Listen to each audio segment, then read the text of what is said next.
Welcome to my YouTube channel called Codebook. Hi guys, my name is Kushan and welcome to Codebook YouTube channel. So in this section we are going to learn about Android Studio, its configuration. So guys, I'm not going to tell you how to install Android Studio because it's pretty much easier and I hope you can install it. It's same as you install other applications. So to install this, just simply go to any browser, type Android Studio and you can get the first link and you can install. So in this series we are going to learn about after installation what are the things we need to configure. So those things I am going to explain. So let's begin the video. So since I have told you already I installed the video, okay, I already installed the Android Studio. So I will open it. So first thing what we need to do here is after the installation of Android Studio we need to configure our SDK manager. So SDK manager is a package which helps us to create an Android application. Okay. So to do that, go to your Android Studio top right corner and you can see here Android SDK Manager tab is there. Just click on that. Okay. So when this tab is open, what we need to do here is we need to select the Android version. Android flavors are there. So we have to select the flavors. Okay. So you can see there are a lot more flavors from starting 2.1 to the latest one 10.2. Okay. So what I suggest you is don't go for installing these all versions. Okay. If you go for installing all the versions, it will take huge MB and huge size also in your C drive. So what I suggest is you install the minimum SDK like 5.0 or better if you install Android 4.4 KitKat. Okay. And you can skip this middle one. It's not necessary to install. Directly you can jump to the latest one which is 9.0. Okay. So what you do from 9.0 to 10 you can install it, or better if you start from 8.0 and the remaining are not required. Okay, as we create the Android application, if any dependency or any requirement here, so that time we install the required flavor. So it's not necessary that we need to configure all the SDK during the installation only. So when I installed first time this Android Studio, what I did, I installed all the flavors which took a lot of time to configure with my Android Studio. So my suggestion is how to install minimum Android SDK. So better you take the KitKat, then KitKat 4.4 and 5.0 and directly put the top. Start from 8.0 to 9. Okay, if you are not installing this two also is okay, no problem. Okay, so once we install this, so to install this simply need to select our flavor and then click OK.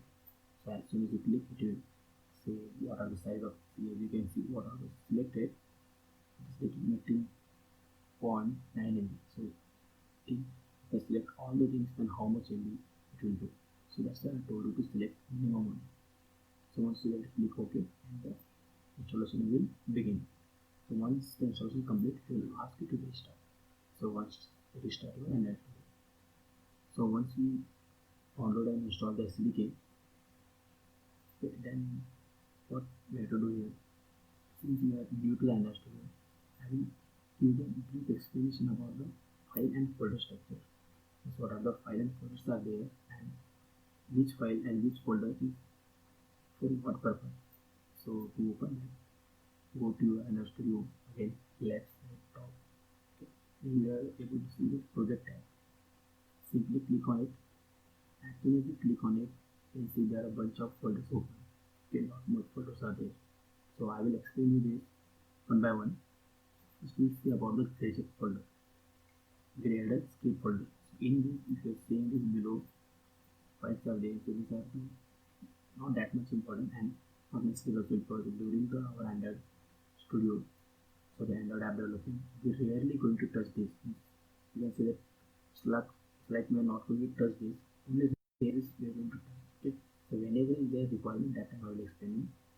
So what you can see is two files, win.grader module, win.grader project.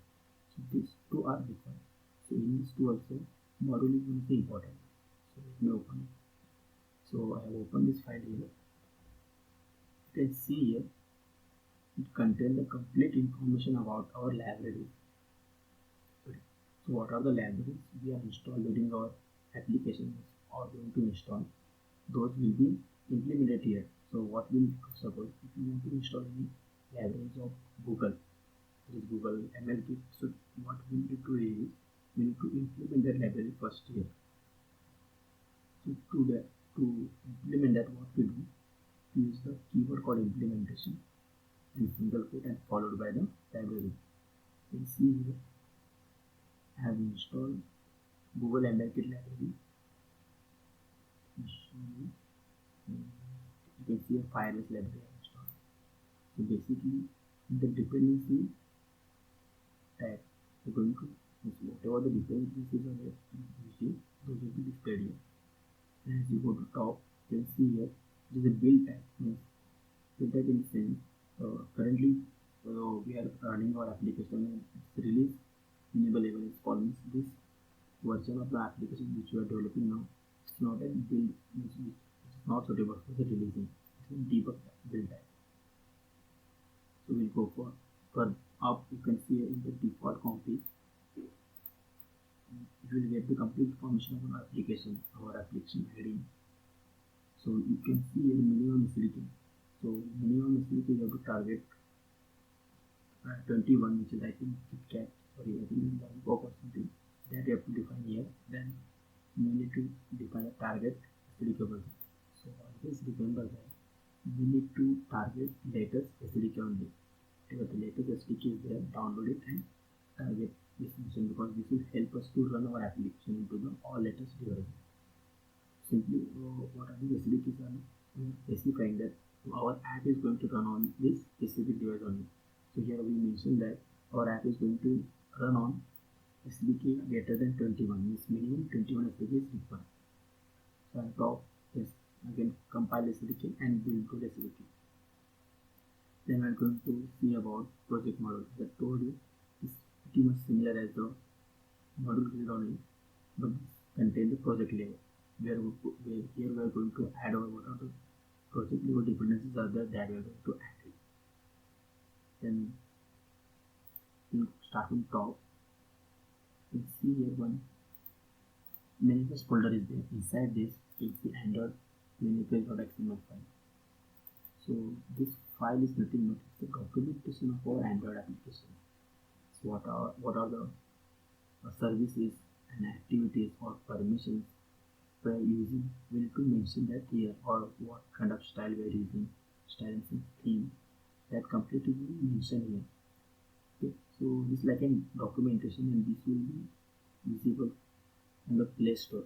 If you monitor, whenever you download any application, in the description or strategy, you will get a message saying that these are the permissions required. So those you are going to write here.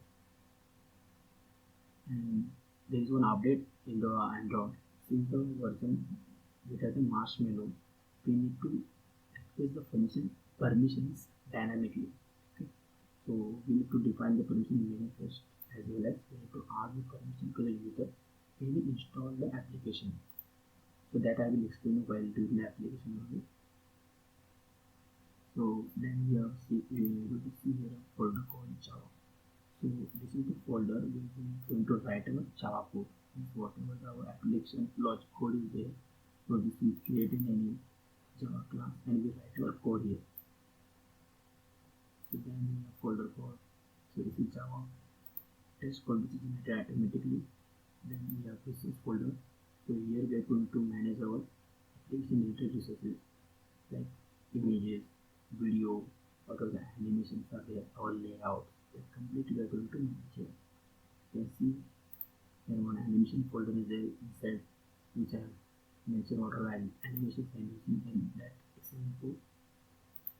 So main thing we need to focus here is the layout folder. So this is the folder where we create our user interface, for how our app will be look like. This will be defined here. So I will show you one example here. You can see here this is my login screen and this is my XML code. You can see I have used so many tags. So these are the relative tags, image tags.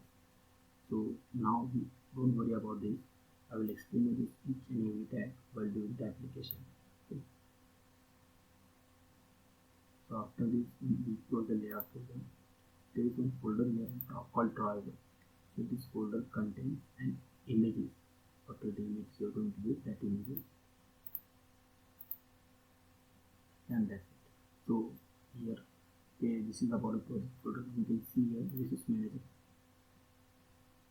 folder tab is here. So here we are going to know what are the images we are going to we are using in our application, and what is the color, layout, and what are the resources are there.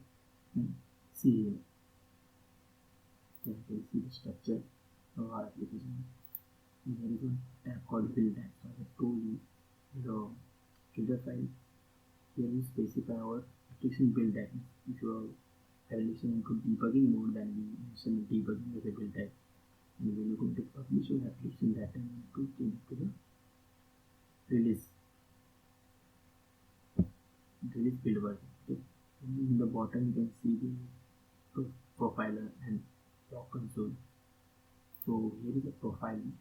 So in this tab we are going to monitor resources, what are the hardware resources of the mobile. Like once we create an application, we're going to see how much memory of mobile our application is in, what are the CPU consumption, everything will be kept displayed here. So this is about the file and folder structure, and one more thing I want to explain now. So once we create our application, we need to debug our application. We need to test our application. We can do this in two ways: with the help of Android Studio inbuilt virtual devices, or we can make use of our real devices. You can connect your real device to the Android Studio and you can search it. To connect into your real device to the Android Studio, you need to install some drivers. So already there are many video tutorials, YouTube tutorials are there. I will give the link. You can go through that and you can learn. And to create an virtual device, you need to simply go to the APD manager and to the top right corner, simply click on it.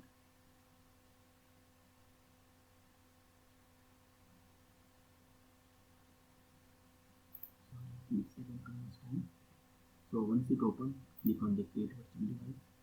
Since we are going to create a mobile app, so select phone and select the device name and clone it. So once it's done, our virtual devices will get open. But my suggestion is try to test your app in the real world device, because that is fast and it will give you the real idea how your app will look in the real devices. Because if you see the app mobile screen and the virtual device screen, if you both compare, you will get slightly color difference. So my suggestion is to go and test your app on the real world devices. So that's it for this video. In my next video we will be learning about designing concept. So there are so many wizards are there with the help of which we take visual input and output, like text, view, button, and all. These all things we will be learning in the next video. So if you're not subscribed to my channel, please subscribe. If you're new, please subscribe to my channel and press the notification bell, so that as and when we create a video on the Android app development, you will get a notification. You can follow our video series. So thank you, and I'll see you in my next video.